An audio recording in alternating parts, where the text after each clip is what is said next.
प्रधानमंत्री के उम्मीदवार नहीं हैं।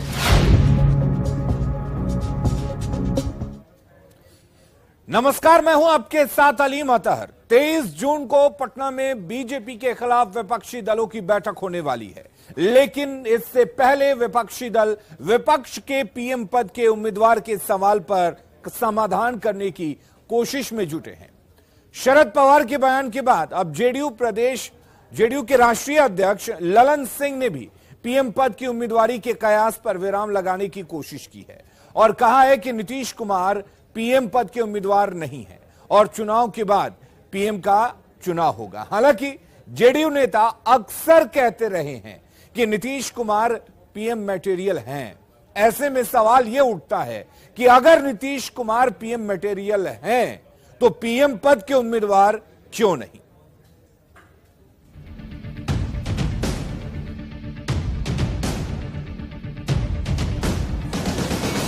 कुमार जी देश के प्रधानमंत्री के उम्मीदवार नहीं हैं।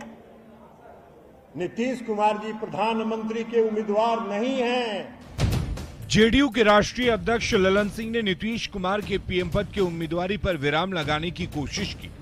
ललन सिंह ने कहा कि नीतीश पीएम पद के दावेदार नहीं है। इधर ललन सिंह ने बयान दिया और उधर बीजेपी सांसद सुशील मोदी ने पूरे विपक्ष को चुनौती दे डाली।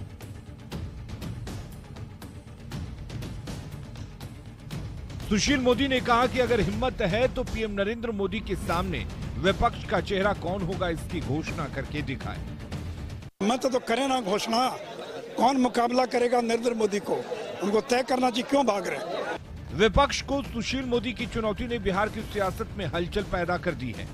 जेडीयू प्रवक्ता सुनील कुमार ने कहा कि 2024 में सत्ता जाने के डर से सुशील मोदी और बीजेपी के दूसरे नेता ऐसी बयानबाजी कर रहे हैं। माननीय नीतीश कुमार जी के विपक्षी एका के मुहिम की सफलता को देखकर भाजपा के बड़े बड़े नेता सुशील मोदी क्या, ये लोग हारने की आशंका से मानसिक संतुलन बिगड़ता हुआ दिख रहा है। 2024 में भाजपा सत्ता से मुक्त होगा, ये देख करके भाजपा के नेता सुशील मोदी जी और उनके बड़े बड़े नेता सत्ता जाने की आशंका में इस तरह की ऐसी बयानबाजी कर रहे हैं। वहीं आरजेडी प्रवक्ता शक्ति यादव ने 1977 का हवाला देते हुए सुशील मोदी को जवाब दिया। जदयू के राष्ट्रीय अध्यक्ष आदरणीय ललन सिंह ने ठीक ही कहा है कि चुनाव के बाद तय हो जाएगा तो इसका प्रधानमंत्री कौन होगा। 74 मूवमेंट जब हुआ था संपूर्ण क्रांति, बिहार की मिट्टी से वो लहरें पैदा ली थी, ये भूल गए क्या? उसमें प्रधानमंत्री तय हुए थे क्या चुनाव के पहले? देश में घोषित इमरजेंसी है, संघीय व्यवस्था पर हमला किया, संविधान को बदलने की बात की जा रही है, अध्यादेश तक राज्यों को कमजोर करने की कोशिश की जा रही है। सभी समान विचारधारा वाले दल एक मंच पर आए हैं। सुशील मोदी की चुनौती पर कांग्रेस की तरफ से भी प्रतिक्रिया आई। बिहार कांग्रेस अध्यक्ष अखिलेश सिंह ने कहा कि जब चुनाव होगा तब पीएम का चेहरा भी तय हो जाएगा। यह फैसला है, सभी पार्टी के लोग मिलजुल के जो स्ट्रेटजी बनाएंगे उसके अनुसार चीजें चलेंगी, आगे बढ़ेंगी। प्रधानमंत्री आज कोई थोड़ी चुना जा रहा है। विपक्षी नेताओं के बयान से साफ जाहिर हो रहा है कि चुनाव के पहले विपक्ष की तरफ से किसी चेहरे की घोषणा नहीं की जाएगी। ऐसे में सवाल है कि क्या बिना चेहरे के विपक्ष नरेंद्र मोदी का मुकाबला कर पाएगा। न्यूज 18 के लिए दरभंगा से विपिन कुमार दास और पटना से आनंद अमृतराज के साथ ब्यूरो रिपोर्ट। तो पिछले 2 दिनों में इस मुद्दे पर 2 बड़े नेता का बयान आया है। पहले एनसीपी नेता शरद पवार ने कहा कि पीएम कैंडिडेट कोई इशू नहीं है, ये चुनाव के बाद तय हो जाएगा। और इसके बाद जेडीयू के राष्ट्रीय अध्यक्ष ललन सिंह का बयान आया है और उन्होंने भी यही कहा कि बिना चेहरा विपक्ष चुनावी मैदान में जाएगा। नहीं, ये पीएम का चेहरा या पीएम का कैंडिडेट, ये इशू हमारे सामने बिल्कुल नहीं। और जब तक मेरी सोच है इसकी आवश्यकता होती है, मगर बिना आवश्यकता भी देश चला सकता है। इसका एक ही एग्जाम है। जाहिर है जेडीयू के राष्ट्रीय अध्यक्ष ललन सिंह के बयान के बाद सियासी बवाल मचना तय है और हुआ भी ऐसा ही। बीजेपी सांसद सुशील मोदी ने विपक्ष को चुनौती दी है कि अगर हिम्मत है तो विपक्ष चुनाव से पहले पीएम पद के चेहरे की घोषणा करे। मत तो करे ना घोषणा, कौन मुकाबला करेगा नरेंद्र मोदी को? उनको तय करना चाहिए क्यों भाग रहे हैं, क्यों डर रहे हैं? उनको लगता है कि विपक्षी एकता छिन्न विच्छिन्न हो जाएगी। अगर हिम्मत है तो विपक्षी एकता के नेता कौन होगा इसका नाम तय कीजिए। नीतीश कुमार का हाल चंद्रबाबू नायडू जैसा होगा। 2018 में चंद्रबाबू नायडू ने एनडीए से समझौता तोड़कर इसी प्रकार विपक्षी एकता के प्रयास में लगे थे, और जब चुनाव हुआ 2019 का तो 3 सीट पर सिमट गए और विधानसभा में केवल 22 सीट पर सिमट गए। तो नीतीश कुमार की हालत चंद्रबाबू नायडू से भी ज्यादा खराब होने वाली है। और ललन सिंह के बयान के बाद डिप्टी सीएम तेजस्वी यादव ने एक बार फिर कहा है कि ना किसी को पीएम बनना है और ना किसी को सीएम बनना है, बल्कि उनकी प्राथमिकता सांप्रदायिक शक्तियों से लड़ने की है।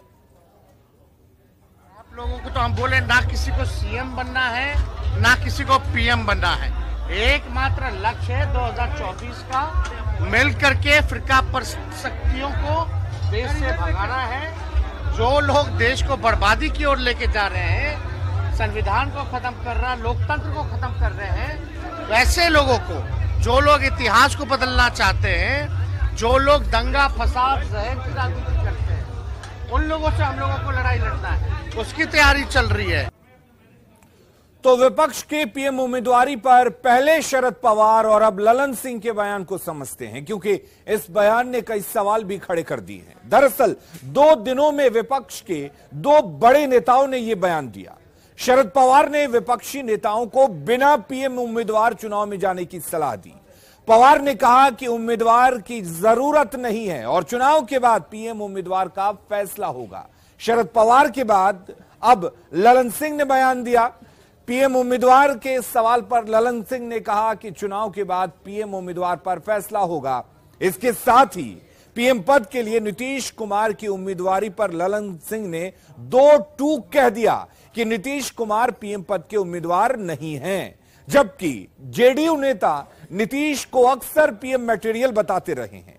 ऐसे में सवाल यह उठता है कि नीतीश जब पीएम मटेरियल हैं तो फिर उम्मीदवार क्यों नहीं, और उसकी भी कई वजह है। दरअसल विपक्ष में पीएम उम्मीदवारों की कोई कमी नहीं है। हर बड़ा नेता खुद को पीएम उम्मीदवार मानता है। कांग्रेस को राहुल गांधी के अलावा कोई दूसरा स्वीकार नहीं है। आम आदमी पार्टी केजरीवाल को पीएम उम्मीदवार बताती है। जेडीयू कार्यकर्ता नीतीश के पक्ष में अक्सर नारेबाजी करते रहे हैं। ममता बनर्जी भी खुद को पीएम कैंडिडेट मानती हैं। यानी विपक्ष में एक अनार 100 बीमार वाली स्थिति है। ऐसे में चुनाव से पहले उम्मीदवार के ऐलान करना मुश्किल है।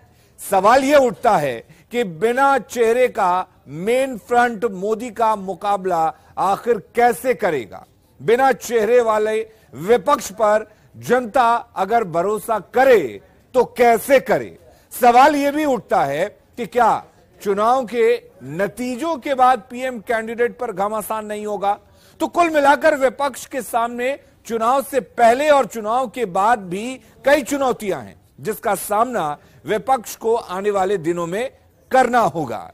इधर विपक्ष मेन फ्रंट बना रहा है, लेकिन मेन फ्रंट का चेहरा कौन होगा यह तय नहीं हो पा रहा। सवाल यही है कि बिना चेहरे का मेन फ्रंट क्या प्रधानमंत्री नरेंद्र मोदी का मुकाबला कर सकता है, और इस सवाल पर महागठबंधन और एनडीए के नेता आमने सामने हैं। तो कुल मिलाकर चुनौतियां पहले भी हैं, चुनौतियां बाद में भी हैं। विपक्ष को नीतीश कुमार एकजुट करने की कोशिश कर रहे हैं। 23 जून को इसको लेकर एक बड़ी बैठक पटना में होने वाली है। हालांकि यह बैठक टल भी चुकी है, लेकिन अब अगली तारीख 23 तारीख की तय हुई है, 23 जून की तय हुई है। लेकिन सवाल कई हैं और इन सवालों के जवाब ढूंढने के लिए दोनों ही पार्टियां, दोनों ही पक्ष आमने सामने हैं। इतिहास के तथ्यों की जिनको जानकारी नहीं, वो ऐसे सवाल को पेश करते हैं। इतिहास गवाह है। देश के पूर्व प्रधानमंत्री मोरारजी देसाई क्या नेता घोषित थे? पीवी नरसिम्हा राव घोषित थे, इंद्र कुमार गुजराल घोषित थे, देवगौड़ा घोषित थे, वीपी सिंह घोषित थे। विपक्ष की एकता जब हुई है तब तक सत्ता का परिवर्तन हुआ है, यह इतिहास का सच है। तो गैर भाजपा विपक्षी दलों की एकजुटता पर सवाल खड़े हो रहे थे। अब सबने देखा कि नीतीश तेजस्वी की जोड़ी ने जो बिहार से मुहिम शुरू हुई, गैर भाजपा विपक्षी दलों की एकजुटता की वो रंग लाई। 23 जून को पटना की रैली में गैर भाजपा विपक्षी दलों के नेताओं की ऐतिहासिक बैठक होगी। तो समय आने पर नेता भी सामने होगा, पीएम पद का चेहरा भी सामने होगा। मोदी के खिलाफ लड़ने के लिए एकजुटता की बात कर रहे हैं। बैठक की तिथि तय होने के बाद अब इन लोगों के बयान अलग अलग आने शुरू हो गए।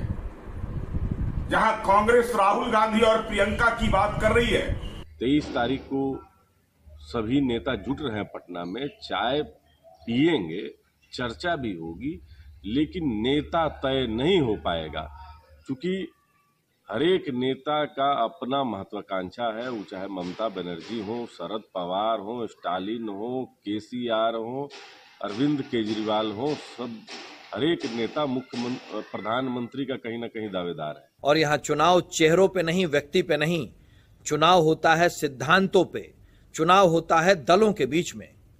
और जहां तक रही बात मेन फ्रंट की, तो आज के दिन में इस देश में सिर्फ 2 फ्रंट हैं। एक राजनीतिक फ्रंट जो भाजपा और सरकार के साथ है, और दूसरा राजनीतिक फ्रंट जो इसके विरोध में है, कांग्रेस जिस फ्रंट की धुरी है। और रुक करेंगे इस वक्त एक बड़ी खबर की। अहमदाबाद से बड़ी खबर आ रही है, तेजस्वी के खिलाफ मानहानि का मामला, और इससे जुड़ी खबर बता दे, आज तेजस्वी को समन भेजने पर फैसला होगा। अहमदाबाद की मेट्रो कोर्ट में यह फैसला होगा कि तेजस्वी यादव को समन भेजा जाए या नहीं। गुजरातियों को ठग कहने का यह पूरा मामला है, जब तेजस्वी यादव ने गुजरातियों को ठग कहकर संबोधित किया था, और उसी मामले को लेकर तेजस्वी यादव को समन भेजा जाए या नहीं, इस पर आज फैसला आ जाएगा। 19 मई को पिछली सुनवाई हुई थी। तो आपको बता दें कि गुजरातियों को ठग कहने के मामले में डिप्टी सीएम तेजस्वी यादव के खिलाफ समन भेजने पर आज अहमदाबाद की मेट्रो कोर्ट में सुनवाई होनी है। 21 मार्च को मेट्रोपॉलिटन मजिस्ट्रेट की अदालत में सामाजिक कार्यकर्ता और कारोबारी हरेश मेहता ने शिकायत दर्ज कराई। 19 मई को पिछली सुनवाई में शिकायतकर्ता हरेश मेहता के वकील ने कोर्ट में सबूत पेश किए थे, और सबूतों की जांच के बाद कोर्ट आज तेजस्वी को समन भेजने या न भेजने का फैसला करेगी।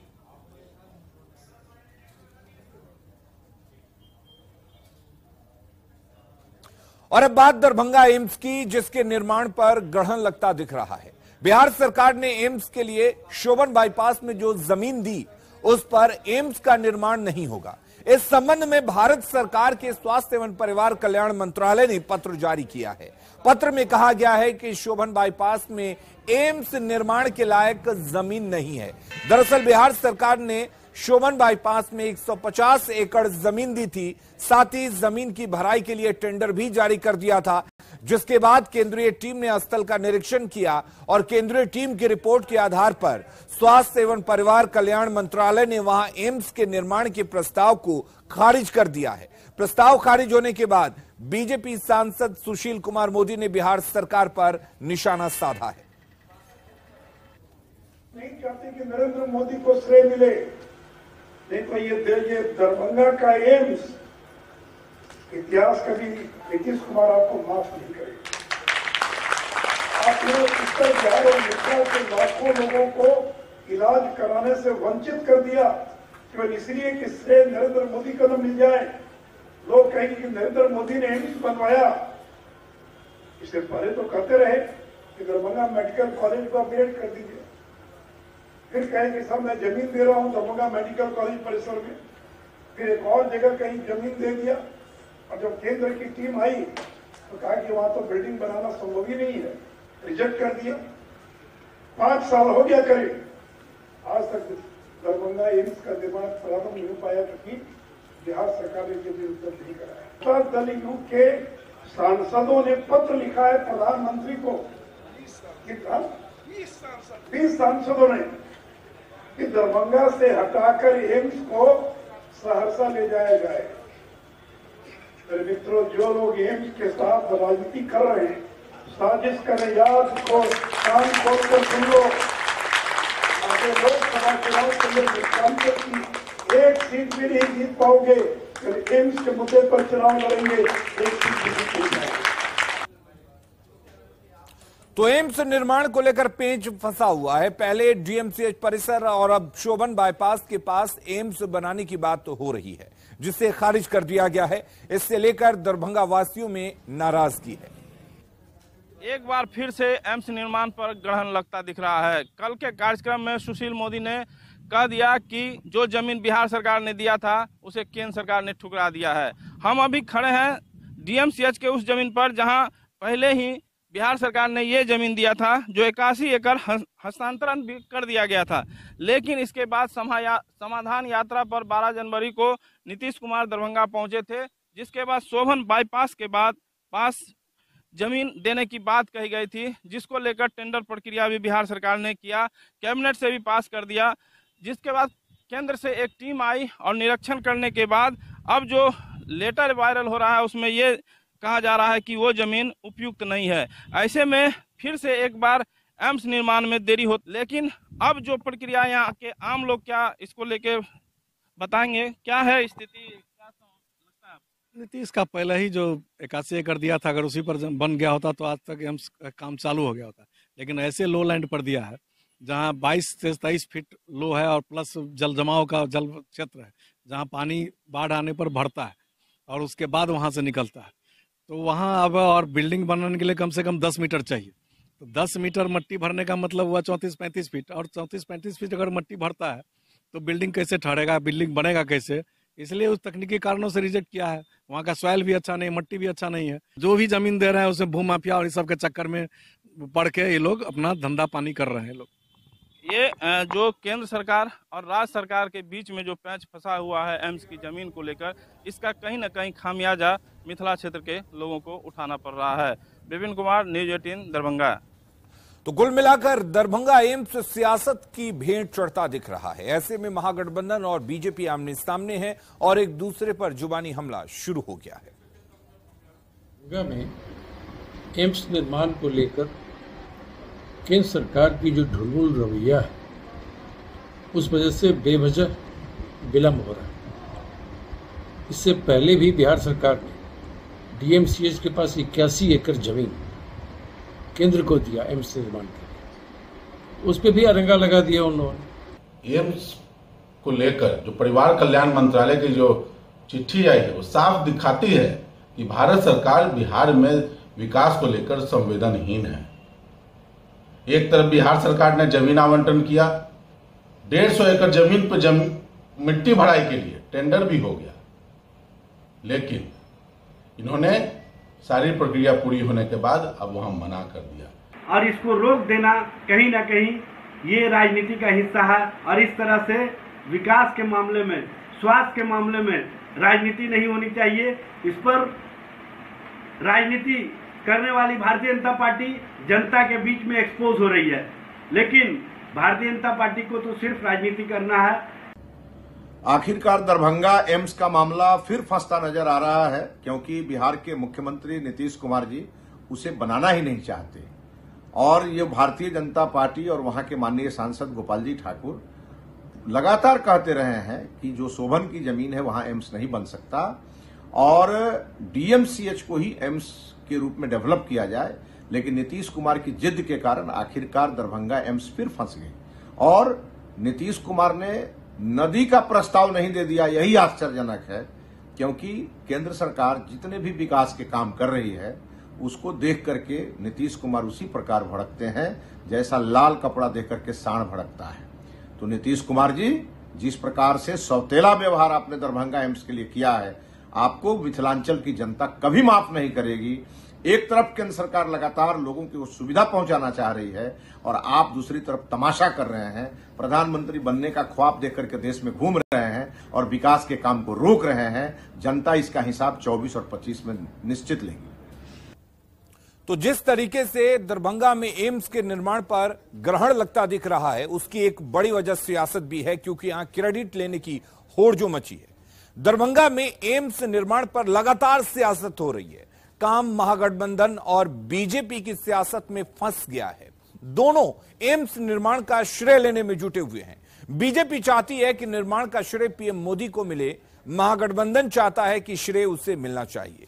क्रेडिट लेने की होड़ में एम्स पर ग्रहण लग गया है। बीजेपी की मांग है कि निर्माण डीएमसीएच परिसर में ही हो। महागठबंधन की सरकार को बीजेपी की यह मांग मंजूर नहीं है। बिहार सरकार ने शोभन बाईपास पर इसके लिए 150 एकड़ जमीन दी है। जमीन की भराई के लिए टेंडर भी जारी कर दिया गया, लेकिन बिहार सरकार की इस जमीन पर निर्माण का, एम्स का जो निर्माण है वो नहीं होगा। खबरें लगातार जारी हैं। आप बने रहिए न्यूज़ 18 बिहार झारखंड के साथ।